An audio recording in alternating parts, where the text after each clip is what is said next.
ওয়ালাইকুম। আজকে বাধ্য হয়ে আমাদের রঙিন মাছগুলো আপা থেকে পুকুরে ছেড়ে দিতে হলো, কারণ আমরা বেশ কিছুদিন যাবৎ দুটি আপা করে আমরা রঙিন মাছগুলো সেখানে লালন পালন করতেছিলাম। তো একটি ভিডিওতে দেখাইছিলাম দুদিন আগে যে আমরা দুটি আপার মাছ একটিতে পার করছি। তো যে পুকুরে আমরা এই মাছগুলো রাখছিলাম সেই পুকুরে আমার মতো বড় মাছ চাষ করি, সেখানে আমরা আপা করে আর কি রঙিন মাছগুলো রাখছিলাম। তো মাঝে মধ্যে দেখতেছিলাম যে আমাদের রঙিন মাছের যে পুকুরটা, সেই পুকুরে আর কি অক্সিজেন ফেল করতো আর বড় বড় মাছগুলো ভেসে উঠতো। এর পাশাপাশি এগুলোও ভেসে উঠতো, বেশ কিছু মাছ মারাও যাইতো। তো আজকে দেখলাম যে অনেকগুলো মাছ মারা যাইতেছে। তো আমরা মূলত চেষ্টা করতেছিলাম যে সন্ধ্যার আগে আমরা এই মাছগুলো সেটেল করব অন্য পুকুরে, কিন্তু সময়ের কামের ব্যস্ততা হয়ে ওঠেনি।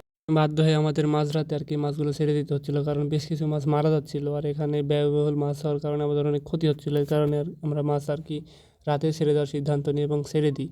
তো আমরা মূলত এখানে 850 পিস মাছ নিয়ে আসছিলাম। এখানে আমরা গুনে গুনে মাছ ছেড়ে দেওয়ার চেষ্টা করতেছিলাম, কারণ দেখতে পাচ্ছিলাম যে কতগুলো মাছ অবশিষ্ট আছে আর কতগুলো মাছ আমরা পরে পাই।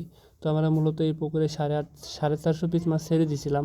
আর ওই পুকুরে কিছু মাছ চলে গেছে আর বাদ বাকি মাছ মারা গেছে। তো জানি না পরে কতটুকু পাবো। তো এভাবে আমরা মাছগুলো ছেড়ে দিলাম। দেখতে পাচ্ছেন আমাদের মাছ অনেক বড় হয়েছে মাছ, মাশাল্লাহ।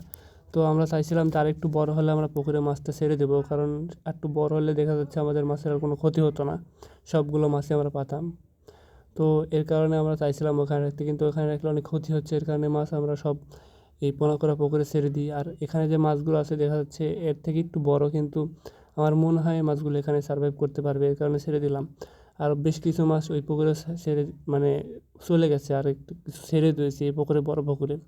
কারণ এই পুকুরে আমরা যে পুকুরে মাছ ছেড়ে দিই 2 বছর পর্যন্ত আমাদের মেয়াদ আছে, আর এখানে আমরা এই মাছগুলো 2 বছর পর্যন্ত রাখবো, দেখবো কত বড় হয়।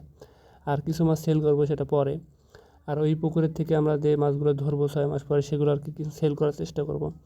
আর এখান থেকে যে মাছগুলো ছেড়ে দিলাম, এখান থেকে বেছে বেছে 10 পিসের মতো মাছ আমি বাসায় নিয়ে আসছি অ্যাকোয়ারিয়ামে রাখার জন্য। কিছুদিনের ভিতরে অ্যাকোয়ারিয়াম করবো, সেটা আপনাদের উপস্থাপন করব।